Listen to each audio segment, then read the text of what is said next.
Que máis e que menos agoche estes días no seu interior algunha preocupación pola economía, polo seu traballo, pola súa saúde ou polo seu benestar. Para tentar levar a corentena do mellor xito posible, un equipo de psicólogos acaba de crear unha guía para que a nosa mente lle faga fronte ao coronavirus. Esta guía está hecha para todo el mundo, que trata problemas que podemos tener todos debido a la cuarentena y que, pese a que no va a hacer desaparecer todos estos problemas, sí que aporta consejos útiles para afrontar esta situación de una manera sana.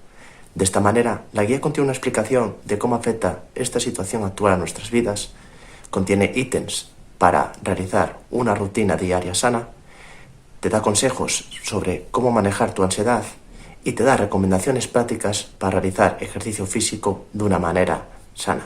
Dous dos creadores deste manual son pontevedreses, explican que a idea xurdiu da cantidade de dúbidas que lles comezaron a chegar dos seus amigos pedindo consello. Nuestros amigos nos empezaban a preguntar sobre cómo enfrentar a cierto tipo de emociones, cómo hacer frente al estrés o ansiedad que están empezando a experimentar y sobre todo nos estaban empezando a pedir consejos para cómo manejarlos, ¿no?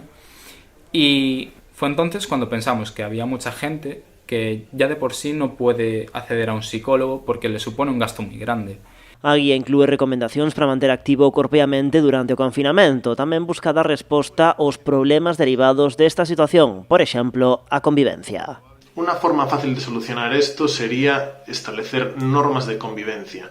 Por muy estúpido y banal que pueda parecer, el hecho de tener horarios en los que alguien va a tener el mando sí o sí, o sabemos quién va a cocinar, o sabemos quién va a fregar, puede reducir considerablemente estos roces y, por supuesto, mejorar nuestra... Ademais da guía, este equipo de psicólogos creou unha canle de Telegram con información práctica. Se nos ocurrió hacer también un canal de Telegram para aquellas personas a las que ellas consideran que les haya sido útil la guía o que tuviesen alguna duda, pues pudiesen resolverla, y además a mayores nosotros compartimos herramientas cada 2 días en ese canal de Telegram y vamos subiendo rutinas de entrenamiento, herramientas psicológicas para poder ayudar a las personas durante esta cuarentena. Esta guía psicolóxica para superar o coronavirus é gratuita, pódese descargar na web clinicavalion.es.